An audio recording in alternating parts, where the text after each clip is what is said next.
Hi കൂട്ടുകാരെ, എല്ലാവരെയും മലയാളം ക്ലാസ്സിലേക്ക് സ്നേഹത്തോടെ സ്വാഗതം ചെയ്യുന്നു.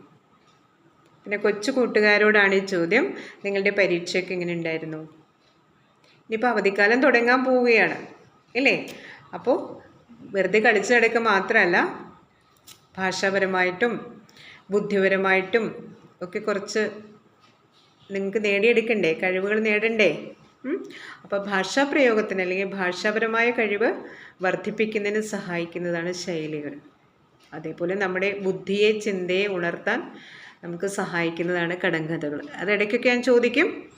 അതുപോലെ തന്നെ ഈ ശൈലി പ്രയോഗങ്ങളും നിങ്ങൾ കേട്ട് മനസ്സിലാക്കുക. നിങ്ങൾക്ക് ഇഷ്ടപ്പെടുന്നതും അല്ലെങ്കിൽ എനിക്കിത് വേണം, എനിക്കിത് എൻ്റെ എഴുത്തിൽ, എൻ്റെ സംസാരത്തിൽ, എൻ്റെ പ്രസംഗത്തിൽ ഒക്കെ എനിക്കിത് ഉപയോഗിക്കേണ്ടതുണ്ട്, സന്ദർഭോചിതമായിട്ട് എനിക്കിത് ഉപയോഗിക്കേണ്ടതുണ്ടെന്ന് മനസ്സിലാക്കി നിങ്ങളത് ഒരു ബുക്കെടുത്ത് എഴുതി സൂക്ഷിക്കുക. അപ്പോൾ നമുക്കിനി ക്ലാസ്സിലേക്ക് പോവാം. ആദ്യത്തെ ശൈലിപ്രയോഗം ഇങ്ങനെയാണ്: ഉണ്ട ചോറിൽ കല്ലിടുക. എന്താണ് ഇതിനർത്ഥം?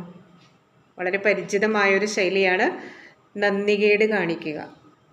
നമ്മുടെ കൂട്ടത്തിൽ ഇതുപോലെ നന്ദികേട് കാണിക്കുന്നവരുണ്ട് ഇല്ലേ? പക്ഷെ നമ്മൾ അങ്ങനെ ആവാൻ പാടില്ല. നമ്മൾ ഏത് രീതിയിലും എങ്ങനെയെങ്കിലും എപ്പോഴെങ്കിലുമൊക്കെ നമ്മൾ സഹായിച്ചിട്ടുള്ളവരോട് ഒരു തരത്തിലും നമ്മൾ അവരെ നിന്ദിക്കാനോ ഉപദ്രവിക്കാനോ പാടില്ല. എന്ന് വെച്ചാൽ അല്ലാത്തവരെ ഉപദ്രവിക്കുക എന്നുള്ളതല്ല, ആരോടും നന്ദികേട് കാണിക്കാതെ ഉപദ്രവിക്കാതെ സ്നേഹത്തോടെ കഴിയാനാണ് നമ്മൾ ശീലിക്കേണ്ടത്. അപ്പോൾ നമ്മളങ്ങനെ നന്ദികേട് കാണിച്ച് എന്താണ് അതിൻ്റെ ഭവിഷ്യത്ത്? എന്താ? അത് നമ്മൾ ഈശ്വരനെ നിന്ദിക്കുന്നതിന് തുല്യമാണ്. ഈ ശൈലിക്ക് നേരെ വിപരീതാർത്ഥം വരുന്നതാണ് ഉപ്പ് കൂട്ടി തിന്നുക. അതായത് നന്ദി കാണിക്കുക എന്നതാണ് ഈ ശൈലിയുടെ പ്രയോഗം. ഇനി അടുത്തത് വളരെയേറെ പരിചിതമായിട്ടുള്ള വളരെ പരിചിതമായ ശൈലിയാണ് ഉപ്പ് തൊട്ട് കർപ്പൂരം വരെ. എന്താണ്?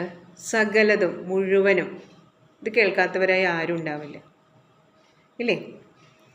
അടുത്തത് കുറേ കൂടി പരിചിതമായതാണ് ഉർവശി ചമയുക. എന്തതിനർത്ഥം?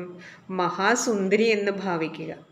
ചില പെൺകുട്ടികളുടെ കെട്ടും മട്ടും ഭാവമൊക്കെ കാണുമ്പോൾ പ്രായം ചെന്നവർ പറയാറില്ലേ, ഓ അവൾ വലിയ ഉർവശിയാണെന്ന ഭാവം.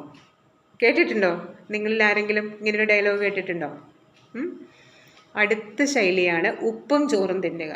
അതായത് ആശ്രിതനായി കഴിയുക. ഇതും നിങ്ങൾക്കറിയാവുന്ന ശൈലിപ്രയോഗമാണ്.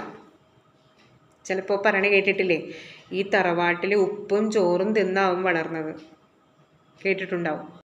അപ്പോൾ കൂട്ടുകാരെ, പുതിയ ശൈലികളുമായിട്ട് അടുത്ത ക്ലാസ്സിൽ കാണാം. താങ്ക്